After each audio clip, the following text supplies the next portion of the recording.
Nós estamos lendo do livro Krishna, a Suprema Personalidade de Deus, escrito por Sua Divina Graça, A.C. Bhaktivedanta Swami Prabhupada. Capítulo 49. O mal-intencionado Dhritarashtra. Tendo recebido esta ordem da Suprema Personalidade de Deus, Sri Krishna, Akrura visitou Hastinapura, que dizem que é onde está hoje Nova Delhi.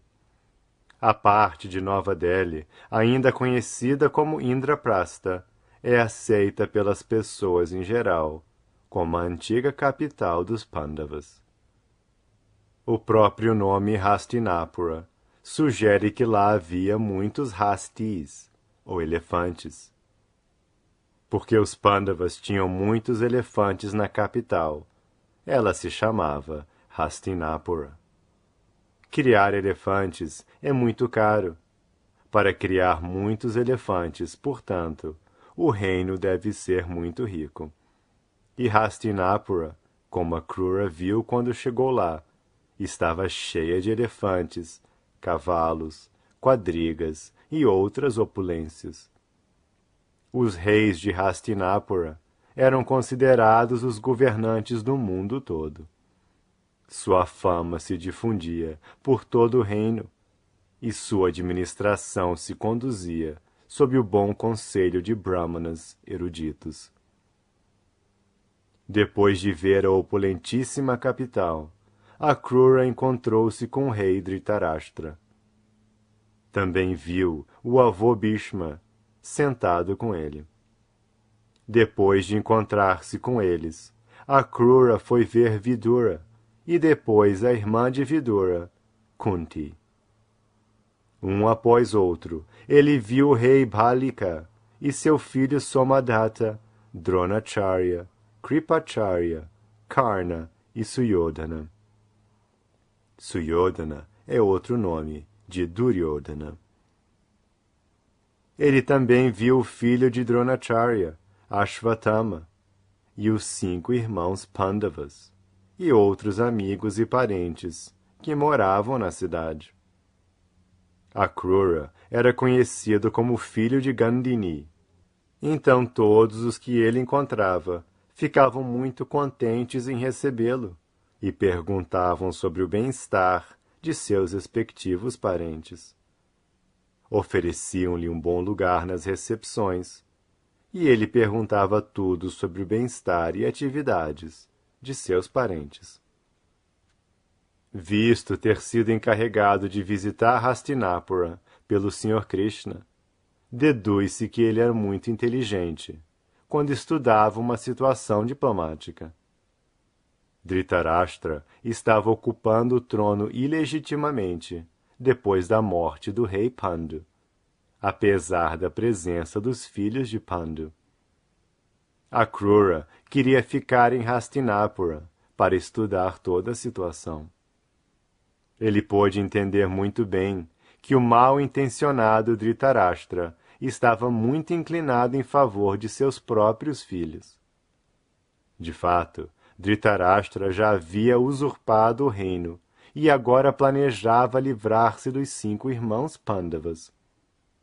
Akrura sabia que todos os filhos de Dhritarashtra, liderados por Duryodhana, eram políticos muito desonestos.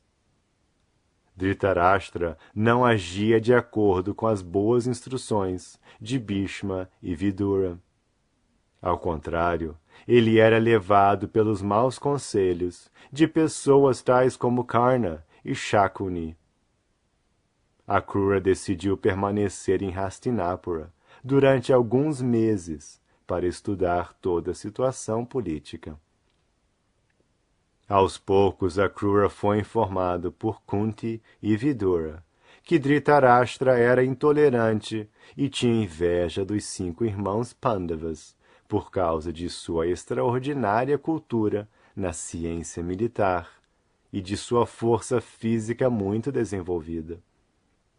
Eles agiam como verdadeiros heróis cavalheirescos exibiam todas as boas qualidades dos Kshatriyas e eram príncipes muito responsáveis, pensando sempre no bem-estar dos cidadãos. Akrura também ficou sabendo que o invejoso Dhritarashtra, em consulta com seu mal-intencionado filho, havia tentado matar os Pandavas, envenenando-os. Akrura era um dos primos de Kunti.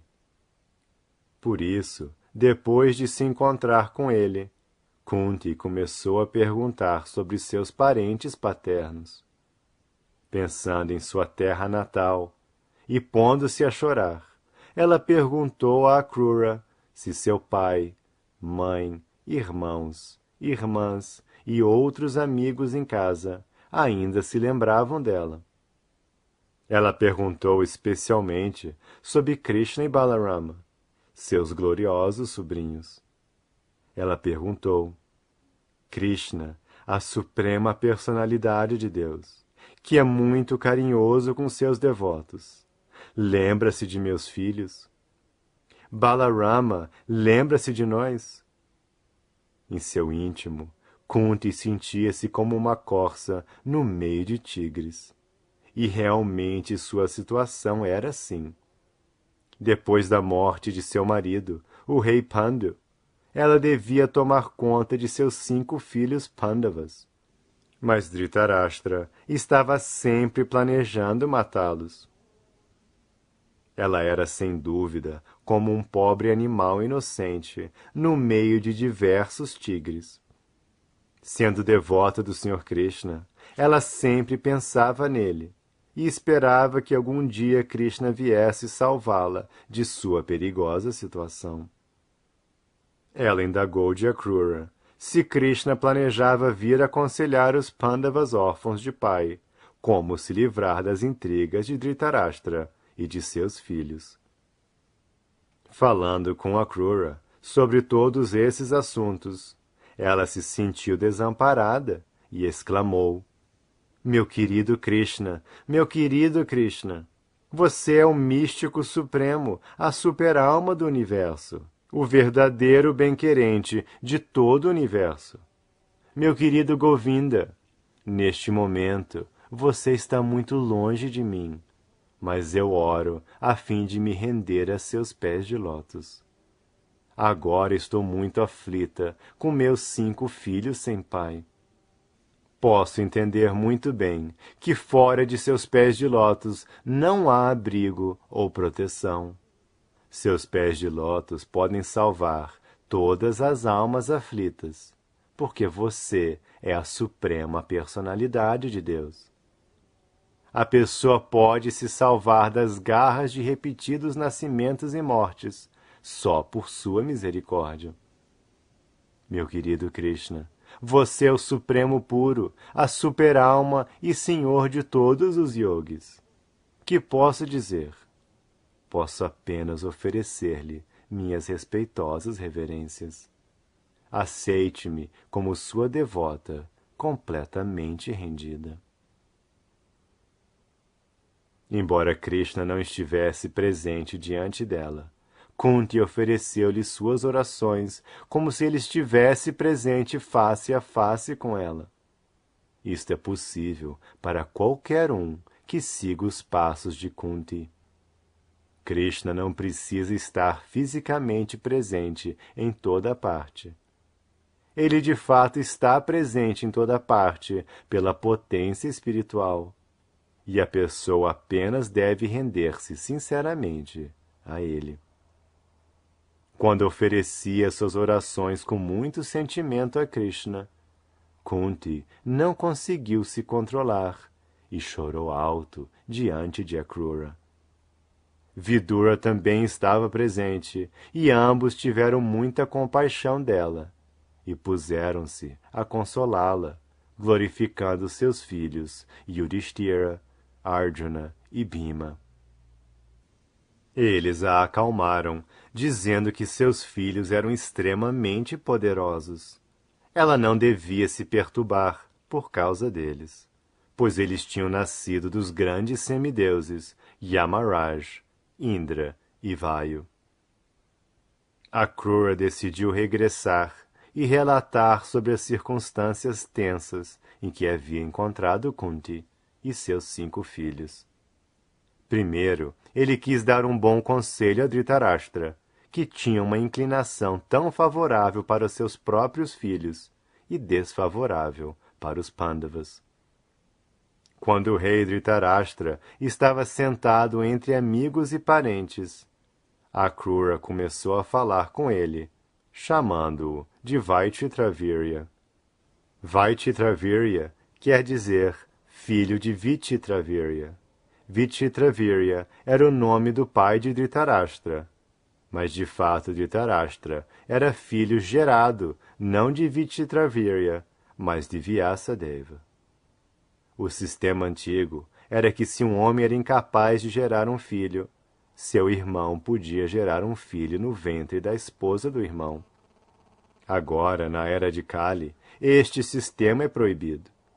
Akrura chamou sarcasticamente Dhritarashtra de Vaichitravirya, porque de fato ele não fora gerado por seu pai. Ele era filho de Vyasadeva. Quando o irmão do marido gerava um filho na esposa deste, o marido dizia ser seu o filho, mas é claro que não fora o marido que o gerara. Esta observação sarcástica indicava que ele reivindicava o trono baseado falsamente em razões hereditárias. De fato, Pandu fora o rei legítimo, e na presença dos Pandavas, os filhos de Pandu, Dhritarashtra não devia ter ocupado o trono. Akrura disse: meu querido filho de Vichitravirya, você usurpou ilegitimamente o trono dos Pandavas. De qualquer forma, de um modo ou de outro, você está agora no trono. Por isso, quero aconselhá-lo a que, por favor, governe de acordo com os princípios morais e éticos.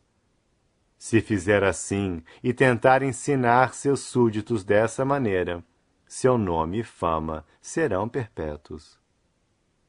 Akrura deu a entender que, embora ele estivesse tratando mal seus sobrinhos, os Pandavas, eles eram seus súditos. Mesmo que os trate não como a donos do trono, mas como a seus súditos, você deve pensar imparcialmente no bem deles, como se fossem seus próprios filhos. Mas se não seguir este princípio, mas agir exatamente de maneira oposta, você será impopular entre seus súditos, e na próxima vida terá de viver numa condição infernal. Espero por isso que trate seus próprios filhos e os filhos de Pandu igualmente. Akrura sugeriu que se Dhritarashtra não tratasse os Pandavas e os próprios filhos como iguais, com certeza haveria uma luta entre os 2 grupos de primos. Como a causa dos Pandavas era justa, eles sairiam vitoriosos, e os filhos de Dhritarashtra seriam mortos. Esta foi a profecia que Akrura fez a Dhritarashtra. Akrura continuou aconselhando Dhritarashtra. Neste mundo material, ninguém pode ficar eternamente na companhia de outra pessoa. É só por acaso que nos reunimos numa família, sociedade, comunidade ou nação, mas no final devemos nos separar, porque cada um de nós tem de abandonar o corpo. Não se deve por isso ter afeição exagerada aos membros da família. O amor de Dhritarashtra também era ilegítimo e não mostrava muita inteligência. Falando claramente, Akrura sugeriu a Dhritarashtra que seu dedicado amor familiar se devia à sua ignorância grosseira do fato ou à sua cegueira aos princípios morais. Embora pareçamos combinados numa família, sociedade ou nação, cada um de nós tem seu destino individual. Cada um nasce de acordo com seu trabalho passado individual. Por isso, Cada um deve individualmente gozar ou sofrer o resultado do próprio karma. Não há possibilidade de melhorar seu próprio destino por meio da vida em cooperação. Às vezes, assim como um peixe pequeno que come o corpo material de um grande peixe velho no oceano, acontece do filho levar embora a riqueza do pai, acumulada por meios ilegais, mas ganha com muito sacrifício. Não é possível acumular riquezas ilegalmente para o prazer de sua família, sociedade, comunidade ou nação. O fato de muitos grandes impérios que se desenvolveram no passado não existirem mais, porque sua riqueza foi esbanjada pelos últimos descendentes, é uma ilustração deste princípio. Quem não conhece esta lei sutil das atividades fruitivas e assim abandona os princípios morais e éticos, leva consigo só as reações às suas atividades pecaminosas. Sua riqueza e bens mal adquiridos são tomados por alguma outra pessoa, e ele vai para a região mais escura da vida infernal. Não se deve, portanto, acumular mais riqueza do que a que lhe foi atribuída pelo destino. Senão ele de fato estará cego a seu próprio interesse. Em vez de satisfazer seu interesse pessoal, ele agirá exatamente de maneira oposta, para sua própria queda. Akrura continuou: Meu querido Dhritarashtra, toma a liberdade de aconselhá-lo, que não seja cego aos fatos da existência material. A vida condicionada material, quer em sofrimento, quer em felicidade, deve ser aceita como um sonho. Deve-se tentar controlar a mente e os sentidos e viver em paz para o avanço espiritual em consciência de Krishna. No Chaitanya Charitamrita é dito que, exceto as pessoas na consciência de Krishna, todos têm sempre o espírito perturbado e estão cheios de ansiedade.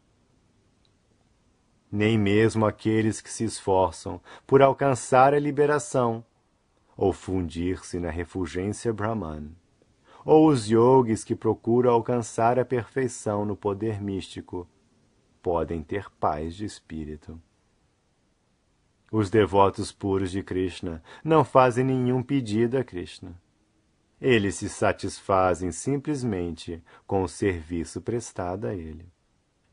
A verdadeira paz e tranquilidade de espírito só podem ser alcançadas em perfeita consciência de Krishna.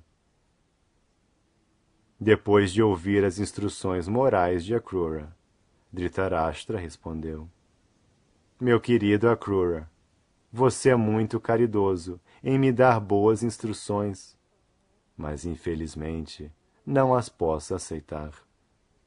Uma pessoa destinada a morrer não utiliza os efeitos do néctar, embora este possa ser-lhe administrado. Posso compreender que suas instruções são valiosas. Infelizmente, elas não permanecem em minha mente inquieta, assim como o raio flamejante no céu não se fixa numa nuvem. Posso entender apenas que ninguém pode deter o progresso contínuo da vontade suprema. Entendo que a suprema personalidade de Deus, Krishna, apareceu na família dos Yados para diminuir o fardo que sobrecarrega esta terra. Dhritarashtra sugeriu a Akrura que ele tinha fé completa em Krishna, a suprema personalidade de Deus. Ao mesmo tempo, ele era muito parcial com os membros de sua família. Num futuro muito próximo, Krishna venceria todos os membros de sua família, e numa condição desamparada, Dhritarashtra se abrigaria nos pés de Krishna. Para mostrar favor especial a um devoto, Krishna leva embora todos os objetos de sua afeição material, forçando assim o devoto a ficar desamparado materialmente, sem outra alternativa, senão aceitar os pés de lótus de Krishna. Isto aconteceu de fato a Dhritarashtra, depois do fim da batalha de Kurukshetra. Dhritarashtra podia perceber dois fatores opostos agindo diante dele. Ele podia entender que Krishna estava ali para remover todos os fardos desnecessários do mundo. Seus filhos eram um fardo desnecessário e, portanto, ele imaginava que seriam mortos. Ao mesmo tempo, ele não conseguia se livrar de sua afeição ilegítima por seus filhos. Entendendo estes dois fatores contraditórios, ele ofereceu suas respeitosas reverências à suprema personalidade de Deus. É muito difícil entender os caminhos contraditórios da existência material. Eles podem ser considerados apenas como a execução inconcebível do plano do Supremo, que por meio de sua energia inconcebível cria este mundo material e entra nele e aciona os três modos da natureza. Quando tudo é criado, ele entra em cada uma das entidades vivas e no menor átomo. Ninguém pode entender os planos incalculáveis do Senhor Supremo. Depois de ouvir esta declaração, Akrura pôde entender com clareza que Dhritarashtra não iria mudar sua política de discriminação contra os Pandavas e a favor de seus filhos. Ele se despediu imediatamente de seus amigos em Hastinapura e regressou à sua casa, no reino dos Yados. Depois de voltar, ele informou vividamente ao Sr. Krishna e Balarama da verdadeira situação em Hastinapura e das intenções de Dhritarashtra. Akrura fora mandado a Hastinapura por Krishna para investigar. Pela graça do Senhor, ele teve sucesso e informou Krishna sobre a verdadeira situação. Neste ponto, encerram-se os significados Bhaktivedanta, do capítulo 49, de Krishna, intitulado O Mal-Intencionado Dhritarashtra.